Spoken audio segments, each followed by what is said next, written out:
Diary, my life is awful. This absolute bitch.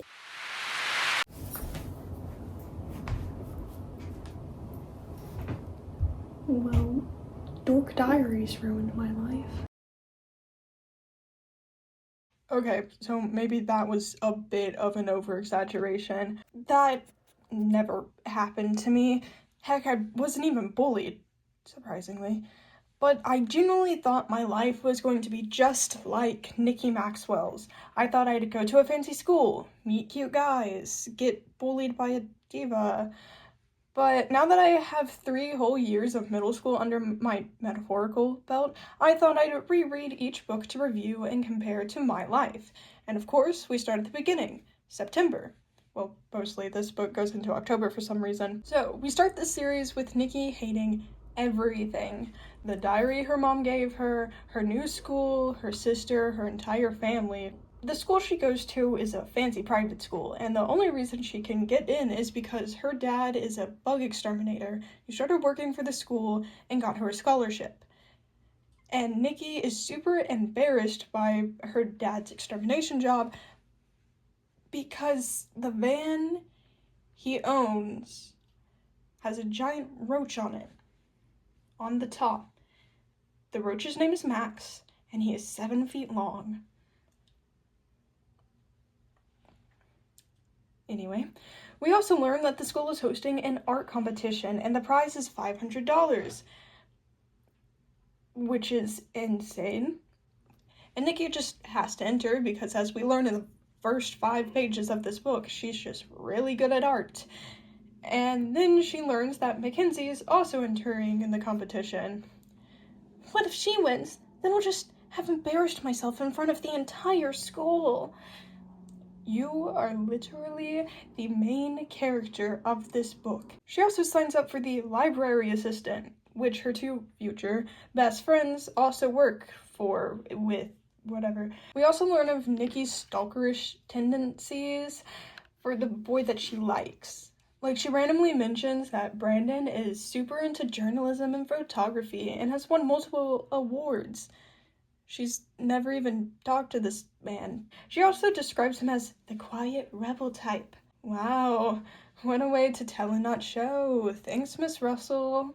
Mackenzie is also super into him, but Brandon is all like, "Side out, I don't care about you." And now is when things get interesting, because Nikki gets tripped in the lunchroom. Nikki spills her cherry jubilee all over herself, and everyone just laughs and laughs and laughs.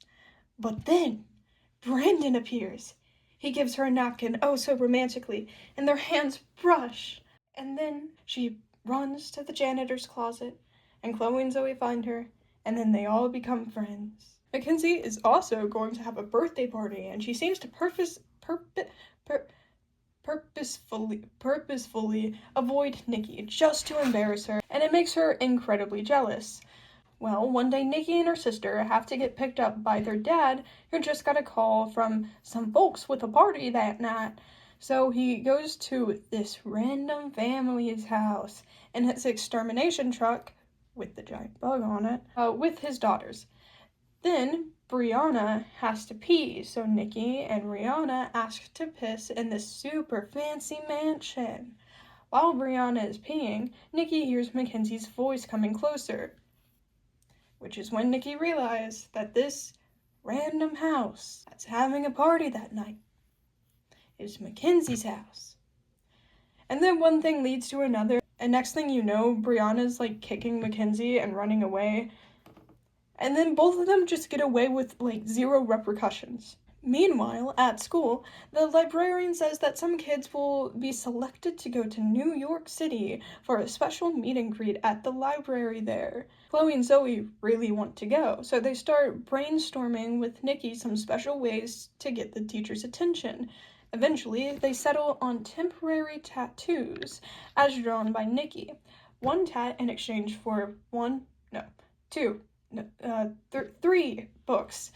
And this gets the attention of a bunch of people, and Nikki starts working away. Well, one day while Nikki was drawing in the library, Brandon was all like, "You're pretty good at drawing. You could totally win the art comp." And Nikki's all like, no. Everyone says Mackenzie's going to win. And he's all like, you have more talent in one burp than she has in her entire body. Well, after making so many tats, Nikki is at her breaking point and quits. The next day is when things really go down, okay?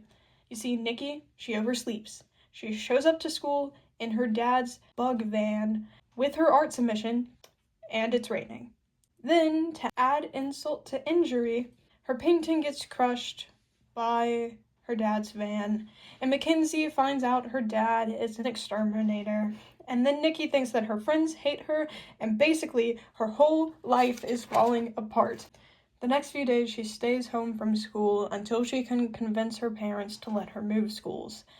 As her parents are signing the papers, she goes to the cafeteria to see who won the art competition. And it was her!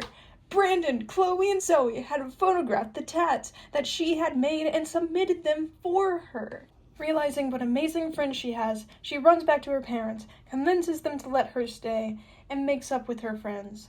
She then sets aside the $500 for an art camp, and then she leaves us with this banger of an outro. And I'm sure that he thought I was crazy, but hey, I can only be myself, right? I'm such a dork. So, on a scale of 1 to 10, how realistic was this? Probably a 4 or a 5. I mean, the whole being, like, awkward, having a crush, making friends, that's pretty normal. But the art competition, the prize money, crazy. On top of that, Mackenzie feels very unreal, like a bigger-than-life kind of characters. Like, she is the mean girl.